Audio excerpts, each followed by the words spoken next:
Again, I know I just asked you this, but I'll kind of ask it on the record now. About how long ago did you leave Venezuela? It was about 2014 when my son was 1 year old. I couldn't stay more because I was in a point where if I didn't have diapers and we couldn't buy them, or anything, and I had to hey, I have milk, do you have diapers? So we started trading things to try to survive, and I just didn't want to put my son through all of that, so I thought that the best thing was trying to leave. Okay. Let's make sure you're still in frame. Perfect. And I know you said that you had some family that still live in Venezuela. I have a lot of family that is still live in Venezuela. I have uncles and aunts and cousins. My brother, my younger brother, he still lives in Venezuela. Now, obviously, I know everybody in the world, and I'm sure your family in particular, have been watching the news of what happened over the weekend in Venezuela. And I know there's been a lot of conversations about, especially with people in this country that maybe not aren't a fan of what we did, what the military did in Venezuela, removing Maduro. But from what I understand, there's a lot of Venezuelans that are ecstatic with the way that this Okay, so we need to set a record and make it clear in here. Of course. And this is the most important thing. 100% of the Americans that are against what happened in Venezuela are not coming from experience, okay? Whatever situation you have ever lived in the United States will never ever compare to the famine, persecution, and destruction that we have endured to 26 years. You are upset that a military operation took place because of oil, supposedly. That's what is being said. But nobody said anything while people starving, eating out of the trash. I had friends that took whatever somebody threw on the trash and tried to eat the leftovers. I had family that died because we tried to take medications from the country that we were at and send it to Venezuela, and it wasn't allowed in. Goodness, sorry, No, don't worry. flag came on down. Goodness, all right. Yeah, so we were talking about, how Americans have seen this. And we see it as salvation, honestly. That's the way we see it. We see it as the opportunity to hug our family again. Because, I'm sorry. We fought way too hard. And we were either killed, run over by their tanks, taken to prison and disappeared. People that I studied with, they just disappeared. They just took them away. They vanished them. If you were put in notice, we know who you are. We know that you are protesting against us. We are going to come and take you. I worked for the government, for a bank in Venezuela, and they ran a list, and we had to, in any government, wherever the president was going to be, we needed to be there in slotted times because we needed to make it look like it was full. So an American that hasn't lived the terror of socialism will never understand what is going on right now. I don't care if you have a master's degree in whatever. Unless you live it in your own skin, you won't ever understand it. And I think it's terribly disrespectful for anybody to tell a Venezuelan how we should react to that. I think it's terribly disrespectful to the people that have died, saying that Maduro shouldn't be where he is. In 2011, and this is out in the news, you can confirm what I'm about to tell you. In 2011, there was an overpass that is called Yaguno in Venezuela, in Caracas. And the people that were walking over that underpass, I was there with my mom. We were in the protest. We started to get shot at from the top, and the order was that anybody that was wearing the flag as a shirt or anything, we were to be shot. And one of the people that was shooting down at protesters, at Venezuelans, was Maduro. He was one of the people shooting down. And that is proven. And there are photos of him attacking people. So you cannot tell me that he shouldn't be there. Now, he's there. There are so many other things that he has done that he's not paying for. But America is making him accountable for the things that are threatening directly Americans. Like drug charges and everything. It's just the opportunity that we have before other crimes. He can at least pay for some, and we can have hope in freedom. When I saw the news, it was 5 a.m. I woke up and I read it, and I couldn't believe it. And I was like, no, this is impossible. Let me read again. I just jumped and I started screaming and crying, call my mom, call my brother. I mean, we are happy. This is what we prayed for. This is what we dreamed for. We are not free yet. We need America to stay in Venezuela until all of the other bad guys are out. But without America, this wouldn't be fathomable. Like, it's just insane. Now, obviously, your family's still there. Yes. I know it's only been a couple days now since Maduro's been captured, but what is Venezuela like right now? So Venezuela is a good amount of happiness and fear. We do celebrate, and like you can hear the celebration, and people, we call it panelazo, like we make sounds with the pans and etc. But at the same time, they are still in power, even though Maduro is out. Delcy Rodriguez is as bad as he is. So people have been threatened, and people are actively being threatened. If you show support on what is happening, we are going to come and get you. So why don't you see Venezuelans in the street of Venezuela? Because we know that the military in Venezuela is still under control of Delcy Rodriguez, and if we go out to show support to what is happening, is going to happen the same that has been happening in all the protests that have happened. We are either going to be shot at, killed, disappeared, like something bad is going to happen. Like we get messages on WhatsApp. My brother, on the day that the bombs hit, that morning, where we live, where our home is, or used to be my home, is on a straight line less than a mile away from where one of them hit, the volcan antennas, las antenas del volcán. It was where it hit. He said that he heard it and he saw it and it felt like the world was ending.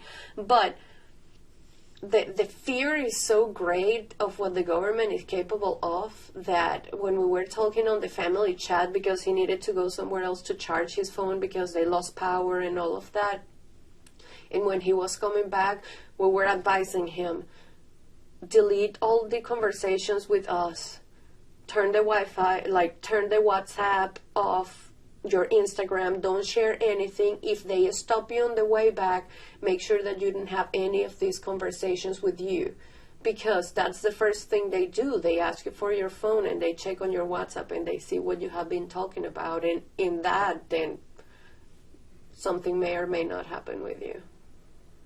Now, for your family, are you worried for their safety? I am worried for their safety. Now, in a situation like this, is there any way to really guarantee their safety? If America had boot on the ground. And, yeah. Oh, sorry, go ahead. Because, so, this is the deal. I think that America is being smart about the way they are doing things.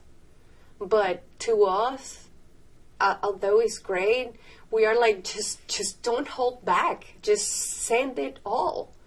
Because it's like, you just step on the head of the snake and you have it step down. If you move your foot away from the head of the snake, it's going to come out mad, biting all of us. So the danger is still present and fear is still there, but we have something that we haven't had in decades, and that is hope. Because our hope is that they are not going to come and remove him and then go away like, oh no, yeah, it's fine, we just take him because of what he did. No, our hope is like, if you go away, they will still traffic drugs. They will still do all the things they are doing. So we are hoping for change because of the presence of the United States. Now, we need to set the record straight. Venezuela had her golden years in the 70s and the 80s. Venezuela's oil industry was run by United States, by American companies, by Americans. Americans built schools, Americans built infrastructures and roads and everything. My grandfather worked alongside them. Like, this is not like, oh, America wants the oil of Venezuela. I mean, of course, Russia, Iran, like, all of them also want the oil, but the difference is what is being used for. When Venezuela was in its prime, it was the United States. We have words in our language that are an adaptation of Americans. Like, watchman is the guy that stand watch. We call it watchman. But it's because we were so close with the Americans in the 70s that were all the companies in the western part of Venezuela that were running the oil industry and its peak of the best that we became like one. And then what happened? In the late 80s, Carlos Andrés Pérez, that was the president before Chavez, then he decided to nationalize it. And that's when some of the companies started to leave the country. After that, after a few years of Chavez in power, then he decided to 100% nationalize it, but he didn't do it in the way that should be done by repaying the investments or setting the record straight with the companies and sending them out. He expropriated the companies and became Petróleos de Venezuela. What happened? Total chaos, because not a single Venezuelan was prepared to work with the oil companies that they were left with. They didn't know how to work with their refineries. They didn't know how to work with the companies themselves. And that's how we came from being the biggest country in oil to literally produce less than 18%. We produce less than Colombia. It's just insane. We can't even refine our heavy oil. That's why Iran has to help us. It's just insane. It's a lot that goes on. So when somebody says, oh, America just wants the oil, take it. We just want food. Take the oil. If Russia and Iran and all of those countries are taking it already, Cuba, please, America, take it. Welcome, Americans, please. We just want to be able to have a life so we can pay for it, so we can live, so we can eat. People say, oh, it's going to be the 52nd or whatever state. Heck yeah, I'll dance the YMCA. But because my family will have food on their plates, because I will be able to go and hug my brother. I haven't seen my brother in so many years. We are considered traitors because we left our country. Our passport means nothing. If you go back to Venezuela, you just go to jail because you're a traitor. Like, look what the vice president has said, Diosdado. If we get with that passport in Venezuela and we come from places like this, or we have ever said anything against the government, we're just going to be thrown in jail. The real reality is different. The real reality is different. Those Americans, free Maduro, that's not real reality. That's them living in their little fairy tale story that are going to have a rude awakening. That's the truth. Check one last thing on here. Just, I always get paranoid with my camera, but very powerful stuff. Very powerful. I think you've answered. I think you've answered everything that I've been going to ask. But is there anything else that you would like to add that maybe you haven't said that would be really important? I talked to my brother this morning that lives in Venezuela, and I asked him those words. I said, I'm having the opportunity to talk to somebody about the situation in Venezuela. If you had the opportunity to talk, what do you want me to say? And he said, I want them to know the truth. In here, we don't have a future. When we work, we don't work for a home. We don't work for a car. We don't work for future plans. I would love to have children, and I can't. Not because I physically can't, but because we cannot afford it. We work for survival, and sometimes that doesn't even happen. So the real reality is, as long as America continues on help, there may be a future. I may be able to go and see my brother again. Hey, it's so strong. I have constant nightmares that I am ripped away from my husband and I'm sent back at Venezuela, and I'm terrified of what they are going to do with me. And those are nightmares because I love my country, but how can I live in it? How can I survive in it? There is not even the chance for survival. I had to leave my country. I had to cross the border with a 1-year-old to Brazil. I had to hide my son in a car because the military police wanted to take us. Because we were trying to leave the country, they wanted to force us to stay. I left my country with just the clothes I was wearing and a little bit of diapers and milk that I had left. Don't you dare telling me that this is not a reason for celebration. When I first come into the United States, I cried and had to turn around to my husband and ask him to please help me to open the shower because I didn't even know how to open the shower. When I walked into Walmart and I saw so many options to eat, I couldn't believe myself. Our reality is different. We want to live. And you guys have everything in this country, more than you could ever imagine. And I just wish that you could love it a little bit more and respect it a little bit more. Because if I had to give my life for America, I would. Because my family, I can have dreams and hopes and plans of a future, dreaming of a home, of a car, and all these silly things. Because of the United States. And whatever they do, they can destroy our body, they can destroy our history, they can destroy everything that they have done. They destroyed the Bolivar, they took 5 zeros from our, they can destroy anything, but what is in here?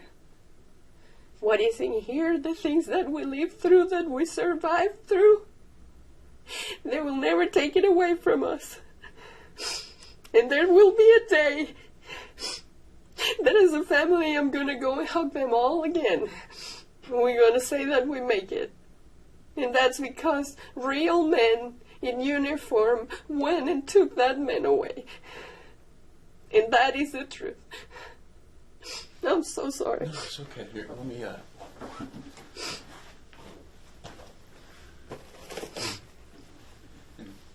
Thank you so much. I'll go ahead and turn this off.